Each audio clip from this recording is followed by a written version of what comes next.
Halo Dra. Halo, Asra dari Ojo Chaos. Sorry tadi gue sempat bingung apakah lo ada kurang miskomunikasi antara kita berdua atau apa gimana gitu. Jadi, Kayaknya mohon maaf enggak nih. sih. Kemungkinan besar karena kayaknya kekurangan pengetahuan saya akan ini sih. Akan cara pakai hal-hal ini sepertinya. Iya, iya. Kita semua Apa kabar, Sa? banyak baik, kabar baik gue, ya gitu masih sama-sama seperti tahun lalu kita ngobrol apa show chaos ya, Oh, tahun lalu kita berdua ya, pas lo baru album. ngeluarin album. Yo, iya bener. Betul sekali. Oke. Lo sendiri gimana kabarnya, apalagi sekarang lo sebagai Ketua Komite Musik Dewan Kesenian Jakarta. Yes. Gitulah. Ya, yang lucunya di akhir-akhir tahun itu jadi tiba-tiba semua kerjaannya muncul di saat bersamaan nih. Jadi tiba-tiba wah barengan aja semua. Jadi sekarang lagi lumayan overwhelmed sih. Tapi seru banget. Seru banget. Wah ya. Seru Ya banget. gue juga banyak ngeliat acara-acara yang diadakan oleh BKJ kan. Terus ya maksudnya ya berapa minggu lalu ada acara apa gue lupa, ada Eh, dari eh, BKJ. ada Ethnic Music Festival kalau dari Komite Musik ya. Oh ya, Etnimus ya. Ya Mm-mm. betul. Terus Menarik lah ada pokoknya. Jadi ada apa lagi? banyak sih. Lagi makanya nih Ya, semuanya ya. hampir berkonsentrasi di bulan-bulan ini nih kayak ada Jikon, terus ada bentar lagi akan ada Jakarta Biennale lah, segala macam bakal Oh rame iya, sih. Jakarta Biennale. Ya. Nah, yang paling dekat adalah tanggal 6 dan 7 November ini ya, Dra, ya. Iya Pekan betul. Komponis Indonesia. Yes. Itu salah satu program tahunan, bisa dibilang tahunan, bukan kan sih, Dra, yang diadakan oleh Dewan Kesenian Jakarta. Sebenarnya bisa dibilang program tertua kali ya. Bukan tertua sih, mungkin tertua berlebihan juga. Salah satu program yang udah cukup lama diadakan dari tahun 79. Itu diadakan. Dan kemarin baru ngusut-ngusut ternyata Yang dulu, dulunya tuh 2 tahun sekali, sempat setahun sekali, sempat vakum 10 tahun, sempat ada lagi per tahun. Jadi lumayan sih mengalami banyak ups and downs ya. Mas Yanda, oke. Mm-mm. Tapi ketika diadakan pertama kali tahun 79 itu namanya kan masih Pekan Komponis Muda tuh, Dra. Betul. Terus kenapa saat itu 79 itu akhirnya dirasa perlu untuk membuat sebuah program yang bernama Pekan Komponis Muda? Sepertinya sih sejarahnya kalau kemarin dengar-dengar dari Pak Oto ya cerita. Eh, jadi seperti yang kita tahu kan musik itu tidak hanya yang kita sering dengar di radio lah, di TV lah segala macam gitu dan sedikit lebih atau bisa sedikit bisa lebih banyak lebih serius daripada orang-orang lain yang akhirnya membuat dirinya lebih nyaman sebagai apa ya, mendedikasikanlah dirinya sebagai ilmuwan di dalam musik ya. Habis itu ya tumbuhlah tuh beberapa beberapa karya-karya yang kayaknya akan susah untuk mendapatkan panggung sebenarnya. Jadi Oke. sementara mungkin saat itu juga tahun 70-an ya, akhir-akhir 70-an juga sebenarnya orang lagi giat-giatnya nyari sesuatu yang lain juga. Dan kayaknya ini waktu itu saat yang tepat juga untuk yang, oh ini kita kasih tempat mereka juga aja nih.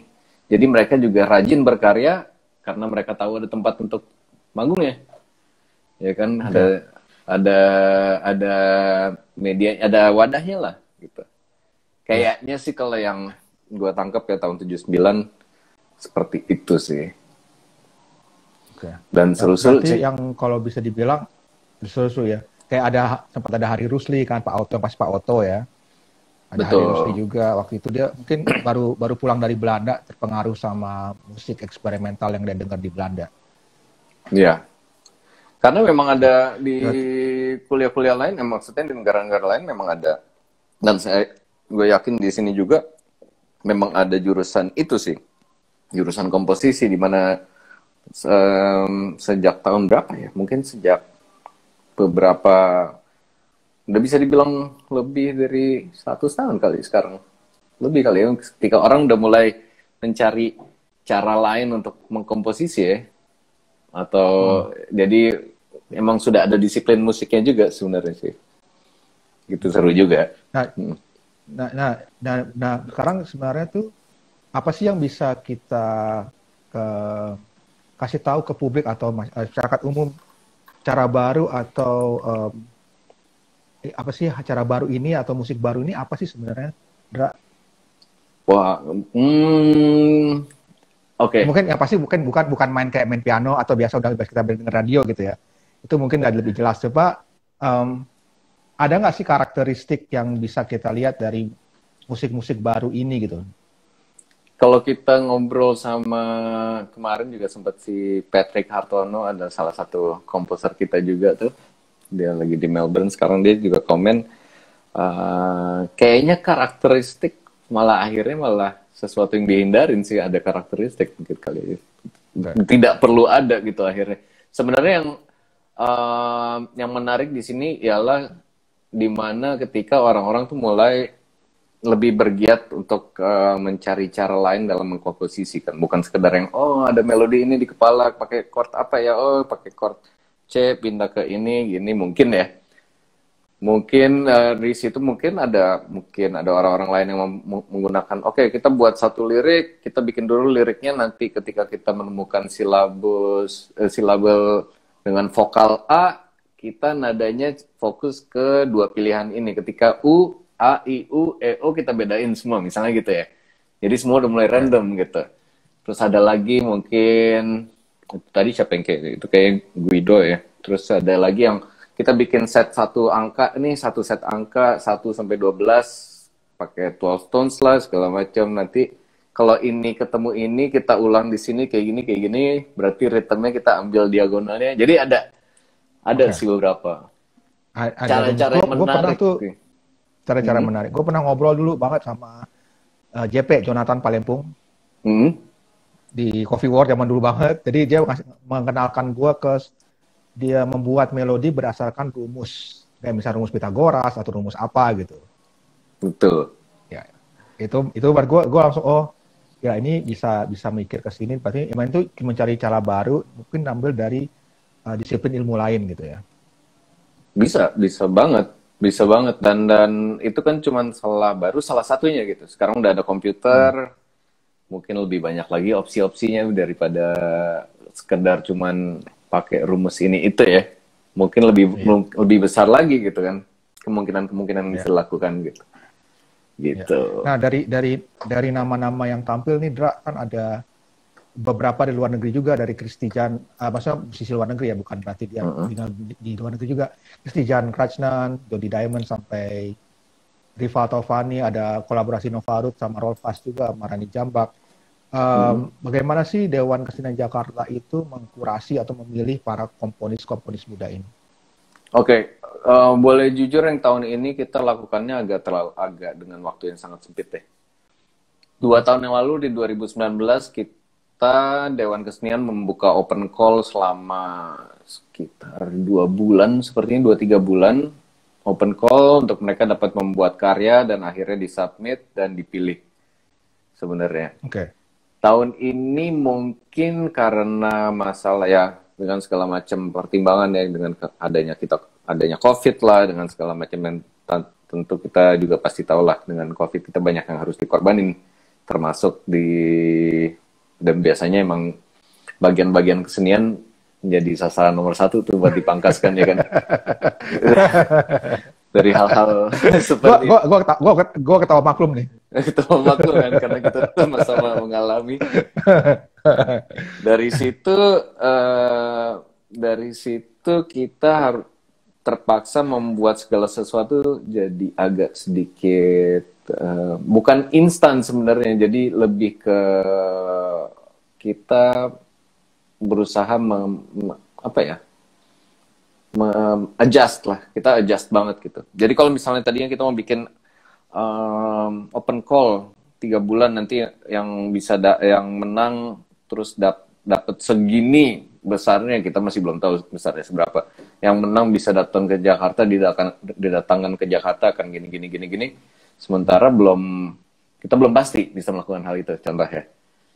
Terus cuman yang kita bisa lakukan adalah kita bersama-sama, saya bersama 5 kolega saya di komite musik, ada Khalil Mahmud, ada Asep Hidayat, ada Imam Firmansyah, ada Bang Kojek, sang rapper Betawi, dan kita bersama-sama melakukan semacam open call teman di belakang layar.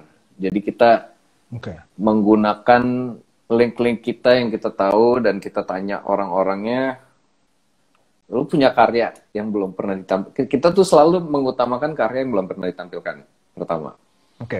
Dan yang pasti yang ada ceritanya, dan yang pasti ada sesuatunya lah. Dan kita akhirnya nanya per personal, punya karya atau kira-kira sempat nggak bikin karya dalam jangka waktu baru. Dalam jangka waktu 1,5 bulan inilah gitu. Terus atau siapa tahu ada karya yang belum sempat dikeluarin kan, yang sangat menarik mungkin, yang oh iya benar ada juga nih gitu. Mungkin ngerjain iklan ini ditolak karena terlalu aneh gitu. Siapa tahu. Ada gitu. Jadi kita pakai sistem kayak gitu, dan di saat yang bersamaan kita ngelihat kenyataannya kalau kali ini karena masih waktu itu ketika bulan lalu ditetapkan kalau kayaknya kita harus masih tetap online, belum bisa luring ya, jadi kita di saat yang bersamaan kita bilang oke, berarti 1,5 bulan itu termasuk bikin videonya ya gitu. Jadi lumayan nih semuanya sama-sama mengerti, cuman sama-sama tertarik dan sama-sama antusias juga yang peserta-pesertanya gitu, Sra. Itu sistemnya kali ini lebih kayak gitu. Sistemnya lebih kayak gitu, lebih open call, cuma diajak langsung gitu ya, ditanya. Gue yang call, bukan open call nih. Iya, gue. Ya oke, yang call. Tapi dari nama-nama ini maksudnya udah kayak gitu, apakah dikerucutin lagi atau emang udah ini yang bisa gitu, yang ada? Yang mau bersedia, sorry. Ini udah dikerucutkan, kita menyesuaikan dengan pastinya, kita menyesuaikan dengan budget dan kita menyesuaikan dengan waktu ya. Kan namanya kan pekan komponis ya. Cuman kita juga tahu kalau sekarang kita nggak mungkin melakukan ini sepanjang pekan gitu. Jadi, dan kalau misalnya kita ganti namanya jadi akhir pekan komponis, kayaknya the end of pekan komponis gitu kayaknya. Ganti nama lagi ya. Ganti nama kayak akhir dari ini gitu, kayaknya sedih juga dengernya gitu kan. Cuman kita tetap kita bikin compact, dan kita juga harus mengerti kalau situasi di dunia lah ya, kita nggak bisa bilang hanya Indonesia ya, seluruh dunia juga prihatin, dan kita masih memaksakan untuk ini ada, dan gimana bisa melakukan ini secara maksimal gitu sih, Sra. Oke. Nah berarti kalau diadakan secara online ada tantangan baru lagi tuh, Dra, yaitu pembuatan videonya itu tersebut. Apakah dari Dewan Kesenian Jakarta juga meminta kepada penampil-penampil pengkomponis muda ini untuk membuat video yang ada arahan dari kalian, dari Dewan Kesenian Jakarta gitu? Kita membebaskan sebenarnya, cuman kita memberikan minimum specs. Memberikan minimum spek seperti yang kita lihat ketika di Ethnic Music Festival, ada 2 yang kebetulan kita nggak bisa ajak ke Jakarta. Satu Canda Suara dari Kabupaten Agam di Sumatera Barat, satu lagi Raihan Sudrajat atau Baseput dari Palangkaraya. Dia udah balik ke Palangkaraya. Udah balik ke Palangkaraya, oke ya. Udah. Dan mereka akhirnya, untuk mereka ya kita akhirnya sistem gitu, kita minta rekam sendiri ya. Yang lainnya soalnya rekam di teater kecil di tim, dan kita suruh mereka rekam sendiri. Bayangin estetikanya terserah kalian, cuman ini akan seru loh gitu. Dan si Rehan bikinnya seperti itu dan si Canda Suara juga bikinnya seperti itu dengan dan yang pasti kita nggak bisa mengharapkan kalau semua wilayah di Indonesia mempunyai alat dan mempunyai akses yang sama kayaknya ya, terutama internet segala macam itu. Iya. Cuman yang menarik dari itu sih, yang menarik karena banyak terutama sekarang nih banyak banget kita yang dari luar Jakarta sih sebenarnya sih. Oke. Dari luar Jakarta berarti ada kayak tadi Rani Jambek baru bergabung tadi, Rani Jambak sorry. Roma Farus ya, terus saya Mutikanti. Betul. Yang pasti Kristijan itu dari Slovenia Mas Ladi ya. Iya, Christian Krancang namanya kalau itu. Jadi kayak Krancang. Gue nggak ngerti. Oh, Krancang, oke. Gue juga baru belakangan kok taunya cara ngomong namanya. Itu hurufnya sebenarnya ada ininya juga. Gue juga yang kayak itu huruf kayaknya nggak ada deh. Gitu. Nggak ada di bendaraan bahasa Indonesia ya. Nggak ada. Lo udah sempet dengar karya-karya yang akan dipentaskan dari mereka ini? Sudah semuanya? Sebenarnya ini karena ini menjadi tantangan berikutnya ketika kita melakukan ini secara online ya. Karena pada akhirnya kita harus membuat rundown kan. Iya. Dan ketika kita harus membuat rundown, kita harus yang kayak, oh ternyata buat rundown acara video itu lebih susah daripada buat rundown kalau misalnya mau live ya. Karena yang pasti video sangat berbeda. Terus di sini pendekatan komposisinya juga sangat berbeda atau ada yang sama. Itu kan jadi tricky gitu. Dan cuma sangat menarik dan gue sih udah denger ya. Gue udah denger. Dan kalau misalnya tahun 2019 tuh mereka juga gitu tuh. Gue ingat sih Pak Oto itu minta antara rekaman asal jadi, maksudnya bukan rekaman profesional, kalau atau enggak dia minta skor musiknya, atau enggak diminta MP3-nya, pokoknya dia mau denger dulu untuk bisa lolos apa enggak akurasinya. Nah, kalau ngomong soal rundown, boleh tentang hari Sabtu ya, tanggal 6 hari apa ya? 6 itu hari Sabtu. Sabtu. Mulai jam berapa? Mulai acara mulainya dan di mana? Ini gue harus baca, sorry. Sementara ini gue ditutupin sama handphone gue. Yes. Pasti di kanal YouTube Dewan Kesenian Jakarta ya, disiarkan secara langsung. Kita akan melakukan pembukaan itu jam 4:30 sore, itu udah mau ada pembukaan. 4:30 sore kita udah mulai pembukaan dan kemungkinan besar akan dibuka oleh Pak Gubernur dan lain-lain. Dan belum tahu juga sih. Ini tiba-tiba mungkin ada yang WhatsApp, jangan mas, jangan bilang dulu gitu. Pokoknya ada pembukaan jam 4:30. Habis itu kita ada diskusi. Sebenarnya diskusi yang akan sangat menarik banget sih, karena kita mengundang di hari pertama kita mengundang 2 komposer ya, kita bisa bilang komposer. Gue malah sebutnya nggak sekedar komposer, gue mau bilang mereka itu ilmuwan musik kali ya, ilmuwan musik, karena mereka agak lebih nggak sekedar kompos juga sebenarnya, mereka juga ribet dengan visual, mereka juga ribet dengan komputer segala macam. Ada Patrick Hartono dan Steffi Susanto ya. Atau ditulisnya di sini Sutanto sih, gue baca di Instagramnya Pekan Komponis Indonesia. Itu kadang-kadang S sama T itu suka menyesatkan. Sebelah-sebelahan ya. Hampir sebelah-sebelahan sih. Dan bisa. Diskusinya tentang apa? Andra? Nah, ini yang sangat menarik. Sutanto benar. Yang sangat menarik ini adalah mereka akan memaparkan cerita. Mereka akan bercerita tentang musik dan kecerdasan buatan. Musik dan kecerdasan buatan. Artificial intelligence maksudnya. Artificial intelligence di sini. Karena ini akhir-akhir ini adalah sesuatu hal yang sangat berkembang biak ya, berkembang sangat pesat gitu. Dan kita banyak hal yang sangat menarik dan sebenarnya juga banyak hal yang sangat menakutkan gitu ya. Kalau kita lihat dari sini. Kalau kita lihat beberapa hal yang kayak album kemarin si Kolil kasih denger ada album The Lost 27 ya. Radiohead ya? Ada Radiohead. Bukan. Lost 27 tuh Nirvana, Amy Winehouse. Oh ya, Nirvana. Oh ya, sorry. Oh, iya. Sama Jimi Hendrix sama The Doors ya. Iya, iya. Dimana musiknya benar-benar dibikin oleh satu set. Sebenarnya otak buatan ya. Otak buatan dalam membuat musik sih. Sebenarnya itu keren banget. Programming sebenarnya. Programming. Dimana sebenarnya sekarang kita udah hidup di zaman kita masih dibutuhkan nggak sih?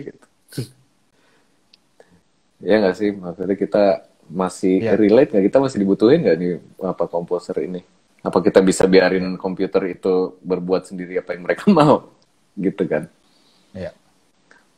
Dan mungkin akan membahas lebih serunya karena mungkin akan membahas teknis gimana sih sebenarnya komputernya tuh cara belajarnya gimana gitu. Maksudnya kan ada yang mereka mungkin akan menjelaskan apa yang namanya learn, kita nge-feed mereka sesuatu, ntar mereka learn, mereka bisa sampai, ya paling parahnya sih mereka udah sampai bisa milih lirik sih, kata per kata, kalau gue nggak salah ya. Makanya ini gue penasaran banget sama diskusinya.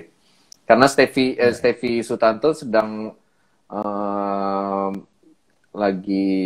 dia sudah ngambil master atau PhD-nya, masternya di sana kalau nggak salah di Linz itu tentang AI composition ini. Tentang composition, oke. Ya, jadi itu hari Sabtu tanggal 6 November. Yes. Diskusi tentang musik kecerdasan buatan bersama Stevie Sutanto dan Patrick Hartono. Yes. Menarik banget sih. Gue pengen banget denger ini. Iya, serem-serem, ada serem-seremnya juga gitu. Iya, soalnya gue denger yang si Nirvana itu emang gila, mirip banget. Cuma gue masih bisa bedain sih kayak ini bukan gitu. Cuma kayak mirip banget gitu, kayak anjir gitu. Dan, itu tahun berapa? Tapi itu berapa 2 atau 3 tahun lalu nggak salah ya. 2-3 tahun lah. Kita dan dalam 2-3 tahun kan sekarang perkembangan teknologi aja kita udah yang, 2 tahun lalu nggak bisa nih, sekarang udah bisa gini. Iya kan? Iya. Jadi fit komputernya untuk bukan ngemakan ya, untuk menyerap ilmu-ilmu ini udah semakin lebih cepat lagi gitu. Sama kayak memori handphone semakin gede kan semakin kecil sekarang alatnya. Jadi sedep-sedep juga nih. Iya. Tapi mudah-mudahan sih biasanya emang kalau teknologi baru kita kan karena kita nggak tahu jadi kita takut atau malah teknologi baru yang belum kita familiar gitu. Mudah-mudahan kita bisa ngambil keuntungannya buat kita sendiri gitu, buat manusia gitu. Yes. Kayak ini gue jadi ingat dulu apa yang kalau vokal fals pakai apa? Autotune. Autotunes. Awal muncul kan nggak ada yang peduli, terus tiba-tiba banyak yang make gitu. Sekarang udah pasti dipakai. Sekarang dipakai. Terus gue kocak kayak lihat di YouTube tuh ada orang iseng gitu nyobain lagu-lagu zaman dulu kayak Bohemian Rhapsody, Freddie Mercury dipakein autotunes gitu. Terus kayak ternyata nggak enak tuh karena nggak tahu mungkin ada estetika tersendiri ketika lagu vokalnya itu nggak terlalu 100% pas gitu. Ya. Bener sih, bener kita udah kebiasaan ya. Yes, betul banget karena sebenarnya ada beberapa, kalau ini ngomongin soal precise dan tidak precise itu kan ada juga ada kan yang kita tuh harus semacam ada istilahnya dikolonialisasi secara musikal pun kita juga sebenarnya masih dalam koloni itu kan, semuanya harus 12 nada, ada tangga nadanya, tuningnya harus sekitar 440, 441 sampai 442 itu udah ini dan sementara kita agak lebih advance sekali, maksudnya dengan gamelan itu nggak perlu segitu dan gamelan kan nggak bisa tune banget seperti di piano gitu, dan mungkin ada yang kita biasa dengar lagu India lebih ini lagi kalau menurut gua kadang-kadang ada microtonal yang benar-benar wajar, ya benar-benar wajar aja gitu, wajar. Cuman ketika orang nyari-nyari yang kayak nggak ada nih piano nih. Iya. Itu Ya, yang kan? seperti didiskusikan, dibicarakan sama Kak Ubit kemarin malam waktu diskusi Pekan Komunitas Indonesia dari masa ke masa ya. Betul. Kemarin malam. Sempat disinggung soal itu. Sempat singgung makanya sama Indra juga. Ya, sama Indra juga. Kita mencoba mulailah gali-gali lagi, mungkin kita pakai teknologi yang kita punya dari luar negeri ya. Terus kita, ya udah sekarang kan udah gampang nih soal mainin pitch segala macem. Kita cari aja pitch kita yang benar gitu. Siapa tahu. Yoi. Gitu. Nah, terus untuk hari keduanya, kalau kita masih ngomong soal diskusi ini, Dra. Hari kedua tuh ada diskusi apa? Hari kedua. Hari pertama diskusinya itu doang berarti ya, yang soal kecerdasan buatan. Oke. Ya kayaknya dengan dua pembicara ini sepertinya akan lama sih nih. Maksudnya akan lama. Maksudnya kita nggak perlu lebih banyak orang untuk bisa berangkat lebih dalam, karena ini dua orang ini sangat kompeten lah. Dan yang gue tahu mereka secara menjelaskannya juga, Patrick, kalau pernah ngobrol sama Patrick pasti dia ngasih apapun yang dia punya, dia keluarin semuanya. Oke. Dan yang hari kedua itu kita mau berdiskusi tentang, sebenarnya ini yang kita bisa bilang yang satu teknis banget, yang satu sebenarnya sangat light. Light dalam arti kata di sini mungkin nggak gimana sih cara menikmati musik kontemporer sebenarnya. Intinya itu sih. Kita mau berangkat dari mana sih untuk menikmati musik kontemporer itu? Gitu. Itu sebenarnya yang diskusi hari kedua, kita mengundang banyak orang sampai sebenarnya ada legend itself ya, kayak Pak Dieter Mack itu kayak apa ya? Kayak mungkin semua orang belajar sama dia dulu gitu. Dia seorang etnomusikologis yang juga mendalami musik kontemporer pada akhirnya. Terus kita juga mengundang Marissa Sharon. Mbak Marissa Sharon ini seorang komposer. Dia juga suka mengkompos musik-musik untuk orkestra. Kayaknya juga large ensembles. Dan dia juga mendalami musik kontemporer. Sebenarnya cara dia menulis juga, dia salah satu dari komposer wanita kita. Gitu. Marissa Sharon ya. Marissa Sharon. Satu lagi adalah Dion Nataraja. Nih Dion Nataraja sekarang sedang jadi salah satu dari. Jadi di Indonesia ini ada beberapa nama muda yang sedang naik banget nih di dunia komposisi. Salah satu Dion ini. Dan dia juga, karena ada karya-karyanya dia juga yang sangat menarik, menggunakan apa ya, bisa dibilang dia juga menggunakan, nah sebenarnya pengen nanya juga, besok dia akan mempresentasikan karyanya, mungkin dia akan play. Dia itu karyanya ada judulnya tuh agak-agak aneh soalnya, jadi gue harus baca. Judulnya tuh Posthuman Dion. Ada dua yang dia baru, sebenarnya dia upload di ini ya, di SoundCloud. Yang satu itu judulnya Heru Cokro as Posthuman. Yang kedua itu Hyperkembangan X. Dan karya-karya ini tuh mendapat pujian dan banyak dielulukan, bahkan diwajibkan untuk beberapa. Dia tuh lagi di Vermont, Amerika, dia lagi kuliah di sana. Amerika. Udah Vermont, oke. Dan di sana itu di karyanya dia tuh ada yang mewajibkan untuk belajar lah segala macam dari kampus-kampus lain gitu. Kayak harus denger nih, ini harus dianalisa nih gitu. Jadi luar biasa nih. Selain ada beberapa juga namanya, ada Setyan, Dwi Cahyo, ada juga Jay Afrindo, tadi ada si Steffi. Jadi kita banyak sebenarnya nih anak-anak muda yang sedang merambah ya, maksudnya yang dengan percaya diri gitu, yang meneruskan dunia komposisi sebenarnya, melanjutkan dunia komposisi. Yo, Oke. Ngomong-ngomong soal menikmati musik kontemporer nih, ini musik kontemporer ya? Ya. Atau musik baru gitu. Dari lo sendiri, pengalaman pribadi lo, kira-kira lo masih inget nggak sih kapan pertama kali lo merasa gue dengar musik yang nggak pernah gue dengar, atau lihat cara baru orang mempresentasikan musik tersebut, dan apa yang lo coba cari, dan bagaimana cara lo menikmati musik tersebut ketika lo masih belum familiar. Oke, gue pengalaman pribadi lo. Mungkin gue termasuk lumayan cepat kali ya terekspos sama dunia ini, karena pas masih kecil itu nyokap dulu suka ngajak mungkin ke tim kali ya, mungkin ke acara-acara kayak Pekan Komponis ini contohnya mungkin. Terus nyokap tuh selalu bilang, kamu coba-coba dengar musik ini juga nih, ada musik yang beda loh gitu. Karena nyokap juga termasuk orang yang suka ngenalin gue ke segala macam musik ya. Maksudnya dia juga maksain gue untuk dengar musik daerah, musik tradisi, dan dia bawa juga ke acara-acara yang aneh-aneh. Dan dibilang ini ada musik kontemporer namanya gitu. Gue ingat banget, gue masih kecil.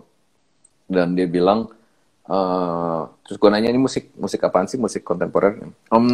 Mungkin yang paling gampang mungkin kalau di zaman dulu ya, cara nyokap ngejelasinnya sih lumayan lucu. Dia bilang, mungkin kalau ngebayangin musik untuk scoring film, cuman nggak ada filmnya gitu. Zaman dulu gitu kan. Karena ada beberapa memang udah ke arah situ kan, maksudnya tahun 80-an kan memang udah musiknya. Kalau kita nonton film sebenarnya musiknya udah mulai aneh gitu kan. Sebenarnya dari sebelumnya juga udah mulai aneh sih. Lalu gue inget dia ngajak gue ke konsernya Ananda Soekarlang pas masih muda. Pas gue masih muda sih sebenarnya. Dan di sana salah satunya dia memainkan karyanya si John Cage yang 4 menit 33 detik. Itu kan.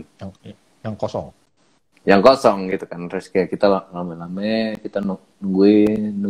Gue ingat banget waktu itu temennya nyokap gue bawa anaknya, ya ada sih sebenarnya sahabat gue juga waktu itu, semua koin di kantongnya jatuh di saat itu gitu. Gue ingat banget tuh di Erasmus Hoist tuh. Terus pokoknya pulang gitu kan, wah gitu kan. Terus ada yang orang-orang ada yang gini segala macem. Terus habis itu si nyokap bilang, ya itu termasuk dalam musik itu sebenarnya yang namanya sebenarnya. Dan ya lucu. Dan abis itu makin lama kelamaan gue ngobrol sama Aga, Sri Hanuraga. Ternyata dia juga lagi sering banyak membaca mengenai dunia komposisi ini. Dia juga bilang, oh iya emang di zamannya John Cage tuh mungkin di topnya ketika orang mau menghilangkan subjek dari komposisinya gitu. Jadi orang tuh benar-benar lepas kontrol dari apa yang akan terjadi sama musiknya. Gitu. Dehumanisasi kali ya. Mungkin. Dehumanisasi. Oke. Nah, apa sih kenapa kita harus terekspos nih sama musik-musik baru ini?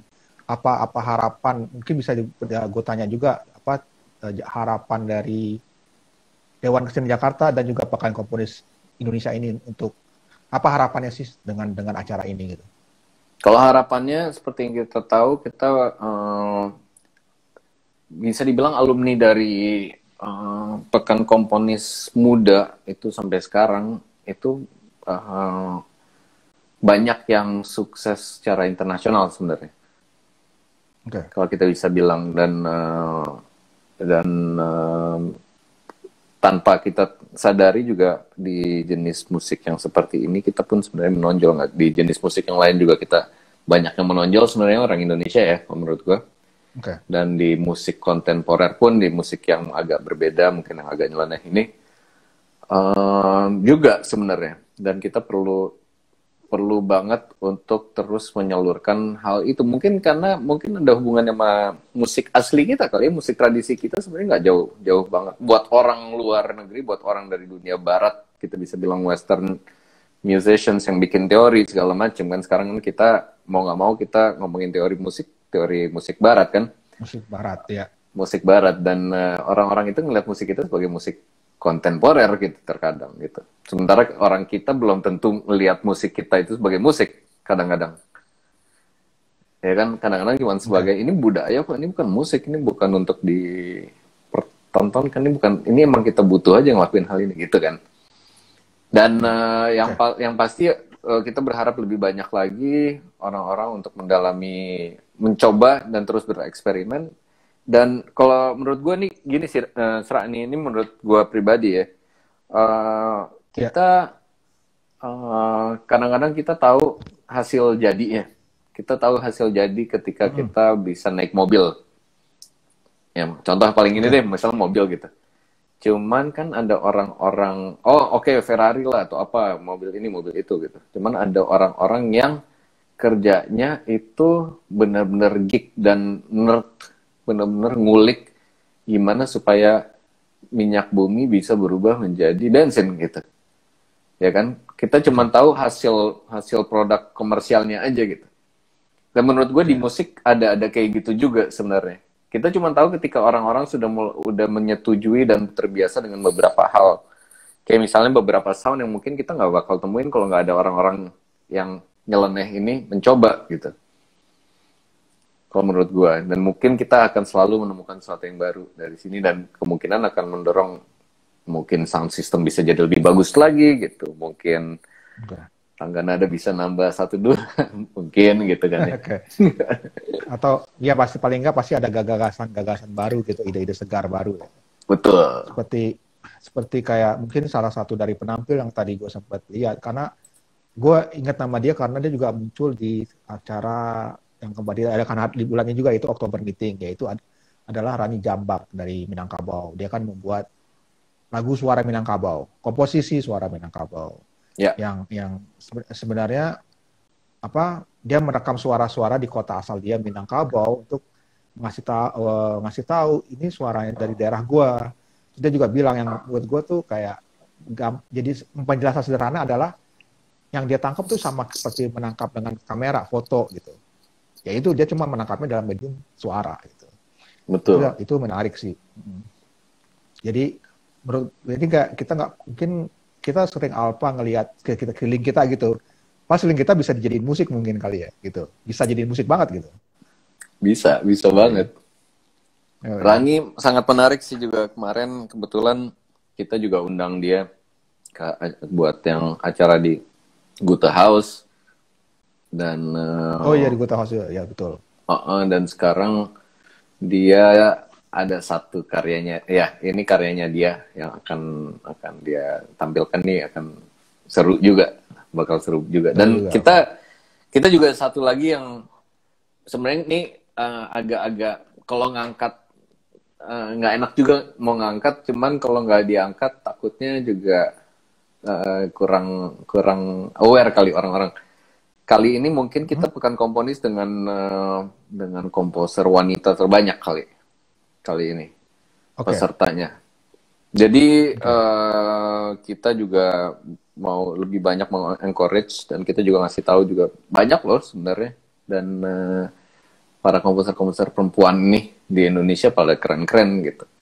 Dan sekarang kita beruntung banget, kita ada Rani Jambak, kita ada Nova Ruth, kita ada Seraya, kita ada Bu Jody, dan diharapkan habis ini makin banyak lagi sebenarnya. Ya. Okay. Gitu. Mungkin bisa lo cerita sedikit kali, Dra, masing-masing dari komposer ini, kenapa kita harus nonton mereka gitu, masing-masing dari mereka. Mungkin sedikit aja kali gitu. Sedikit ya? Apa yang menarik dari masing-masing aja gitu. Mungkin gue baca dari ini ya, dari nomor. Gue baca aja urutannya kali ya. Maksudnya kayak hari pertama tuh ada siapa aja sih? Hari pertama tuh ada Nova Ruth dengan Roll Fest. Roll Fest tuh band dari Bali ya. Bali ya.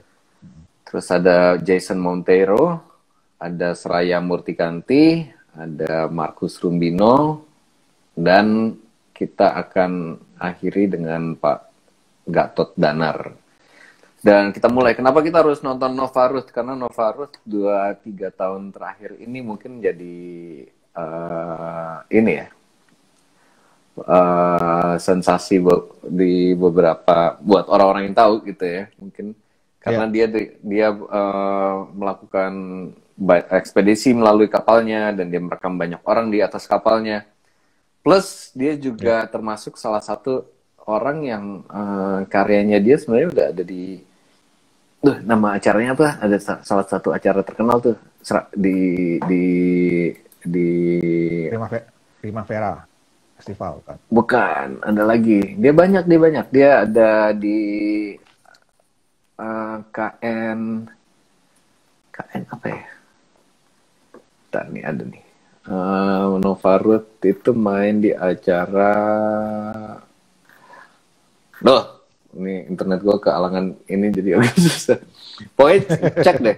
Ya, Nova Ruth itu KEXP. Dulu tuh gue tuh follow KEXP. Oh, KEXP. Oh, di KEXP ya. KEXP gitu kan. KEXP Seattle. Seattle kan, ini satu nih. Gue kan follow ini gitu, dan ini buat gue untuk nyari artis-artis baru. Terus, wah, kok ada dia nih gitu. Dan dia juga bekerja sama dengan band Rollfest ya, juga band yang sangat menarik, menggunakan banyak suara dan segala macem. Dan karyanya juga akan, sebenarnya karyanya nggak seperti yang gue kira akan jadi kayak gitu sih. Jadi ini lebih menarik juga buat gue gitu. Oke, gini ya, oke gitu. Terus dari Nova Ruth kita pindah ke Jason Monteiro.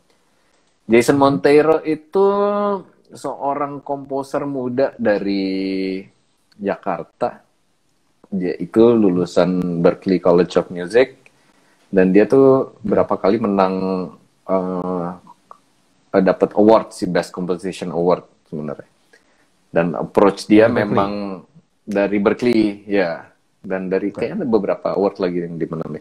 Dan dia memang ke arah orkestrasi dia juga untuk main sendiri dan dia buat untuk small ensemble kebetulan juga, dan dia kali ini akan membawakan karyanya dia yang ditulis untuk saxophone quartet. Kita udah jarang banget dengar saxophone quartet yang ada, berarti ada sopran, ada alto, tenor sama bariton. Oke. Kita hampir nggak pernah, mungkin kalau di kota-kota yang musik klasiknya sangat jalan mungkin wajar-wajar aja ya dengar hal-hal kayak gini gitu kan. Sekarang kita nggak, jarang nih gitu. Habis itu kita lanjut ke, jadi harus ditonton karena keren banget, seru banget. Kita lanjut ke salah satu komposer perempuan muda kita yang sangat, kalau kata Patrick ini suka malu-malu, cuman sebenarnya karyanya hebat banget, itu Mbak Seraya Murtikanti. Dia akan membawakan karyanya dari Bali ya. Dari Bali. Dia bersama grupnya dia membawakan karyanya dia yang semuanya wanita. Dia membawakan karya barunya dia yang dengan setup gamelan dan nyanyi dan vokal. Seru sih, ini approach yang berbeda, sangat berbeda. Nggak ke arah nggak seperti yang kita biasa dengar. Setelah itu kita lanjut ke Abang Markus Rumbino, ini dari Papua. Papua, oke. Ya, ini komposer juga hampir mirip dengan Rani Jambak. Dia itu menangkap suara-suara yang dia familiar di daerahnya dia gitu, Papua. Dan dari situ dia secara ekstrim dia menggunakan sound-sound itu sebagai soundscape lah segala macam, dan yang pasti cara dia memix suaranya itu sangat menarik. Cara dia mix melakukan treatment suaranya juga akan keren banget sih. Jadi kalau misalnya nonton Markus, especially nonton Markus pakai headphone, coba gedein, coba ngertiin deh, oh ini bisa kayak gini ya suara gitu. Oke. Dan habis itu kita lanjut ke senior kita, Mas Gatot Danar. Gatot Danar itu Gatot penyelenggara yang membuat Oktober Meeting kalau nggak salah ya. Mas Gatot beliau ini. ya, Oktober Meeting ya. Iya. Dan Mas Gatot itu akan membawakan karyanya dia sebuah homage buat Bapak. Gue harus baca sebelum salah. Ya, malah gue tutup. Sorry. Bentar. Gatot Danar. Ada dia homage tribute buat Bapak Gunawan. Ntar daripada nebak-nebak mungkin salah lagi. Gunawan Marianto. Gunawan Marianto bukan? Mungkin banget tuh. Yang baru meninggal. Nah, gue takut kalau namanya benar. Ininya homage-nya buat Gunawan Marianto, cuman nama ininya itu nama performance-nya tuh Kata Lompen. Oke. Homage to Gunawan Marianto. Dan itu hari pertama ya, ada siapa lagi? Nova Ruth, Rolfas, ada Seraya Multikanti, ada Markus Lumbino, Jason Mutario, dan Gatot Danar ya. Betul. Terus kita lanjut ke hari kedua. Hari kedua kita akan awali dengan komposer muda nih, namanya Rival Taufani. Dia akan membawakan karyanya dia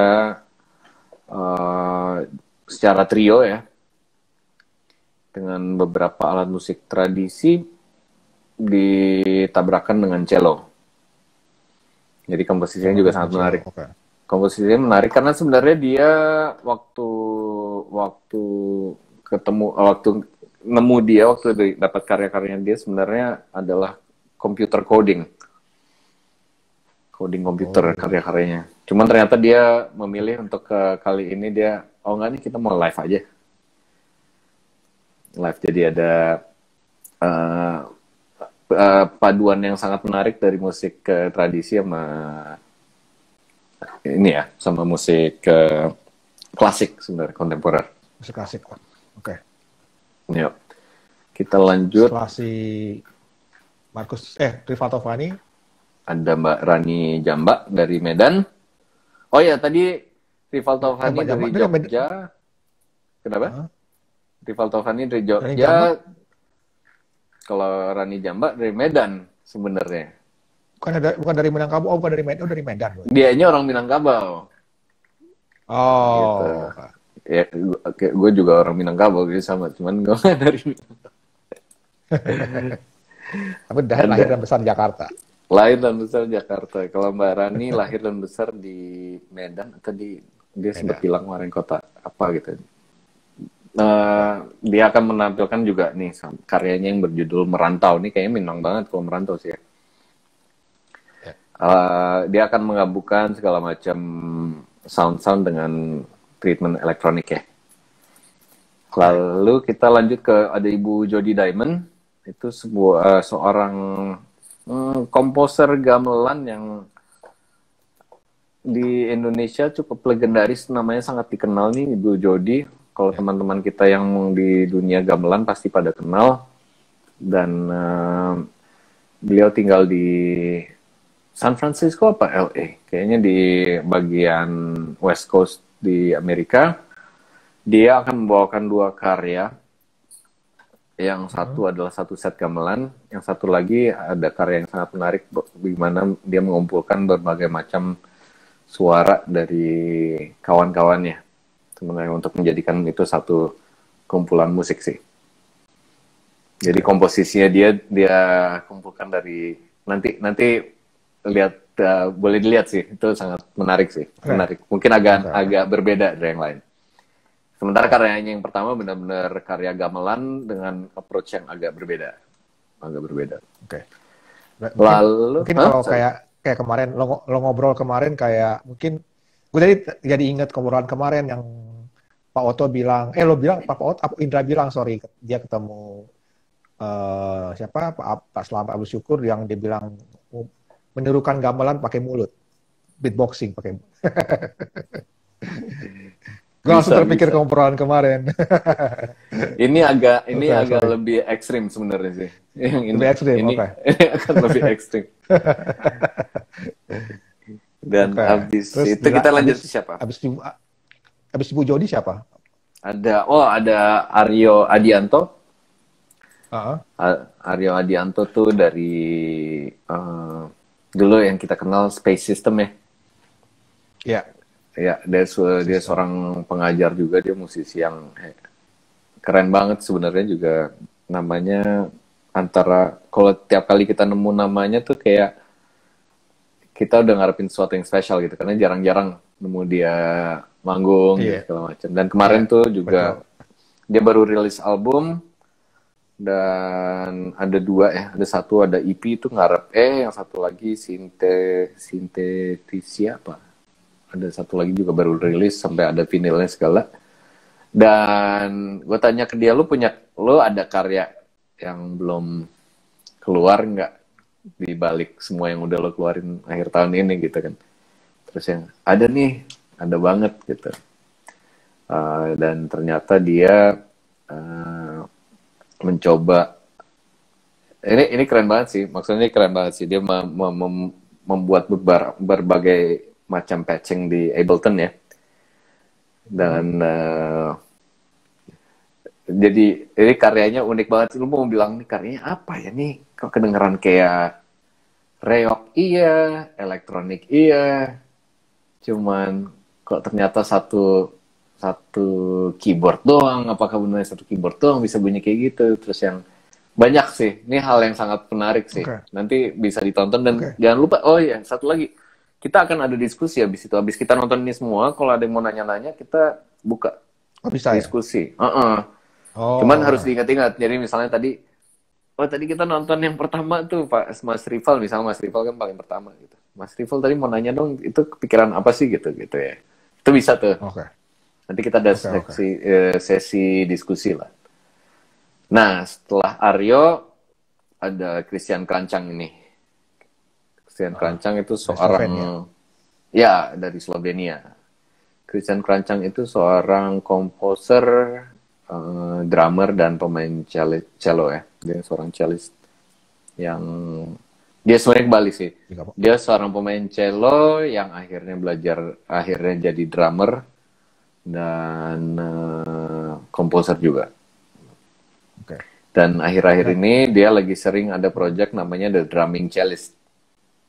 Drumming Cellist ya, gue lihat tuh videonya Drumming Cellist. Iya, di situ dia menggabungkan kemampuannya dia dalam bermain cello dengan dia bermain drum sih. Ada beberapa yang kadang-kadang nonton dia live seru juga karena dia bisa main cello live sama main drumnya. Cuman dia kemarin nanya, Dra, ini kalau misalnya gue boleh overdub apa-apa nggak sih kalau misalnya kita bikin terus jadi segala macamnya bisa lebih well prepared gitu deh. Terus gue bilang yang kayak nggak apa-apa sih, ini pekan komponis gitu, nama acaranya pekan komponis, bukan pekan ajang adu skill gitu ya, atau jago-jagoan main alat. Gue bilang yang paling tujuannya kasih kita komposisi yang seru dan ceritanya apa sih gitu. Jadi dia buat video yang sangat keren, dan keren sih, itu bakal keren banget sih si Christian. Ya. Gitu. Berarti emang harus nonton Pekan Komponis Indonesia hari Sabtu dan Jumat, Sabtu dan Minggu 6 dan 7 November. Yes. Mulai jam berapa? 4 sore ya, sorry. 4:30 hari pertama, hari kedua jam yang sama kayaknya. Yes, yang hari kedua juga.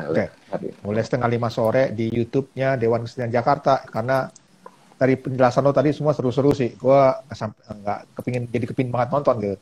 Dan juga diskusi juga seru ya. Hari pertama ada tentang musik kecerdasan buatan, musik dari artificial intelligence sama Steffi Sustanto sama Petik Hartono. Yes. Terus hari kedua juga nggak kalah seru, bagaimana menikmati musik kontemporer. Betul. Itu kayak penting sih, maksudnya kadang-kadang satu hal simple yang keluar dari mulut orang bisa ngerubah semuanya gitu kan kadang-kadang ya. Iya nggak sih? Lu coba dengerin ininya deh misalnya gitu ya. Lu coba dengerin cerita di pattern di suara gendangnya aja gitu, misalnya gitu ya. Gitu kan tiba-tiba yang lu jadi fokus ke sana, terus yang oh iya ternyata udah cerita sendiri, yang lainnya terus tiba-tiba mulai ke gambar tuh, mungkin yang ini komposernya mikir ini nih jadi wow gede gini gitu kan. Gitu sih. Pengalaman pertama gue sih kalau yang gue benar-benar nonton musik kontemporer ketika gue nonton ini, gue sekolah ke toko musik elektronik gitu, terus gue nonton ada pertunjukan musiknya dibuat dari ban sepeda. Oke. Tapi gue gak ngerti saat itu, gue masih gak ngerti. Gue nonton, wah iya kok bisa ya dibuat kayak gini ya gitu. Terus ada dari rambut, jadi kayak suara cello gitu. Digesek-gesek gitu. Gitu lah. Jadi itu menurut gue seru karena Gimana? Sorry, lo aja terus. Enggak, menurut gue menarik karena banyak nggak apa ya namanya juga eksperimen kan nggak harus berhasil ya sebenarnya. Kan eksperimen proses mencarinya gitu, bukan proses jadi ya. Kalau jadi udah bukan eksperimen lagi sebenarnya gitu kan. Dan kadang-kadang kita nggak tahu yang sebenarnya yang lucu sih ngeliat muka-muka orang kadang-kadang yang nggak tahu menahu gitu ya, ngeliat muka mereka ketika harus duduk di suatu konser kontemporer, mereka nggak tahu harus mengharapkan apa gitu yang terjadi. Mereka nungguin sampai yang minta duit balik lah segala macam. Gue udah ngalamin semuanya tuh. Maksudnya ada aja gitu ya, maksudnya ngeliat juga nih, gue mau minta duit gue balik kan, ya elah cuma 3 euro juga, gak apa-apa, gue nggak, jadi gue kerasa dibohongin gitu. Oke. Nah, mungkin satu pertanyaan tuh ngomong dari hubungan itu karena kita juga kita di kiosnya ada acara berikutnya malam ini, kios dari rumah bersama Denisa. Cuma gue mau nanya pertanyaan terakhir nih untuk lo, karena lo menyinggung tadi soal tadi tuh yang lo bilang orang minta balik uangnya. Bagaimana lo buat soal musik kontemporer? Bagaimana sih? Ada nggak ya cara kita membuat musik-musik kontemporer ini bisa dalam kutip nyebrang ke ranah publik gitu, ke arus utama lah, ke ranah pop mungkin, biar bisa lebih banyak orang menikmati dan menikmati lah gitu, tanpa merasa dibohongi gitu. Kalau tadi gitu. Kalau menurut gue yang perlu dibanyakin ya, kalau yang gue rasa sekarang adalah yang ada di tengah-tengah, ya nggak sih? Yang sebenarnya orang-orang yang bisa terjun di kedua disiplin yang sangat berbeda ini gitu kan, antara musik yang sangat pop dengan musik yang sangat eksperimen gitu ya. Kayaknya perlu lebih banyak lagi orang yang seharusnya emang berniat untuk gue mau menggampangkan orang-orang juga nih untuk mulai bisa nyebrang, misalnya mau ke John Cage. Mungkin kita ada Steve Reich kali, Steve Reich karena musiknya Steve Reich jauh lebih gampang didengar lah daripada misalnya John Cage atau Boulez gitu. Maksudnya musik yang benar-benar absurd gitu lah ya. Yang kalau kita nggak tahu baca segala macam, mungkin untuk menghargainya akan susah gitu kan. Dan jujur ya, kita musik-musik sekarang udah banyak banget terpengaruh sama musik yang waktu itu dibilang musik kontemporer sebenarnya. Ya contohnya musik-musik Steve Reich itu dengan melodi-melodi yang sebenarnya lebih lucu lagi sebenarnya. Ini dipakai di banyak orang, maksudnya mau petikan gitar beberapa terus ditumpuk sama petikan piano sama permainan piano terus menjadi sound yang kayak agak berlapis-lapis gitu, terus agak-agak trippy gitu. Itu kan sebenarnya dari musik kontemporer, mungkin dimulai dari zaman-zaman Steve Reich segala macam, yang sebenarnya dia juga colong dari gamelan. Gitu kan. Oke. Dan hal-hal ini banyak banget. Ternyata sound tuh bisa ngumpul terus jadi hal kayak gini cuman gara-gara kita main di saat yang berbarengan, cuman nggak bareng-bareng amat gitu, misalnya gitu kan. Oke. Ya kan. Dan yang kita harus mulai, kayaknya harus dari dua belah pihak sih. Yang satu, kita harus menghargai sebagai penonton, sebagai penikmat musik, kita harus tahu kalau orang-orang ini nggak sekedar asal-asalan juga. Dan emang ada musik yang mungkin kita nggak familiar, bukan berarti kita harus benci atau kita harus apa ya, alergi gitu. Karena di orang-orang ini sebenarnya banyak yang benar-benar secara jujur ingin menyampaikan pesan, banyak juga yang benar-benar bereksperimen sebenarnya, mencoba untuk mendapatkan sesuatu yang lebih gitu, mencoba untuk mendapatkan sesuatu yang lebih menarik gitu kan ya, yang terus-terusan. Dan dari komposernya sendiri juga kadang-kadang ada eksklusivitas gitu yang kayaknya harus bisa pelan-pelan dihilangin kali ya. Kita nggak eksklusif amat lah gitu, seorang komposer. Itu kan kadang-kadang musisi, terutama musisi jazz, musisi klasik gitu, kita suka mengeksklusifkan diri lah atau musiknya sendiri. Makanya kalah mulu sama anak metal. Anak metal mau semuanya yang suka metal, yang dengerin musik metal, ya anak metal gitu kan. Mau bisa main gitar, mau nggak bisa main gitar. Itu sebenarnya, dan itu makanya musiknya survive sampai sekarang, kalau menurut gua. Oke. Ya nggak sih? Gitu sih, ya. Ya, intinya juga kita harus membuka diri ya, maksudnya makanya penting banget buat nonton si Pekan Komunis Indonesia ini, karena lo akan terekspos dengan hal-hal baru gitu. Betul. Baru ada yang baru banget, ada yang lo nggak nyangka, ternyata ini baru juga ya kalau dibilang-bilang gitu. Jadi banyak yang menarik lah. Gitu, Sra. Oke. Siap. Makasih banyak Adra Karim, Ketua Komite Musik Dewan Kesenian Jakarta. Udah bincang malam ini. Buat sedikit pengumuman, abis ini langsung kita ada showcase dari rumah bersama Denisa Soloist dari Jakarta yang pada aja rilis albumnya Blood Bass 15 Oktober lalu. Doi juga seorang sound engineer, Doi kuliah di SIA Jakarta. Jadi dia awal karirnya Doi sebagai sound engineer, baru menjadi penyanyi solois. Denisa. Oke. Jadi menarik ketika dengar albumnya itu kayak ya lo seorang sound engineer tahu lah bagaimana treatment seorang sound engineer beda lah gitu, adat gitu. Iya gitu. Kita menjadi musisi. Salah satu contohnya ini gitu kan. Musik yang dibuat oleh sound engineer gitu kan, ini hal yang sangat menarik, membuka mata kita juga gitu. Iya. Gitu, Sra. Oke, Sra. Terima kasih juga yang udah nonton. Terima kasih buat Dewan Kesenian Jakarta, Pekan Komunis Indonesia. Sampai jumpa di hari Sabtu Minggu tanggal 6-7 November jam 4:30 sore. Jam 4:30 sore. Thank you, Sra. Oke, selamat malam, Dra. Selamat malam.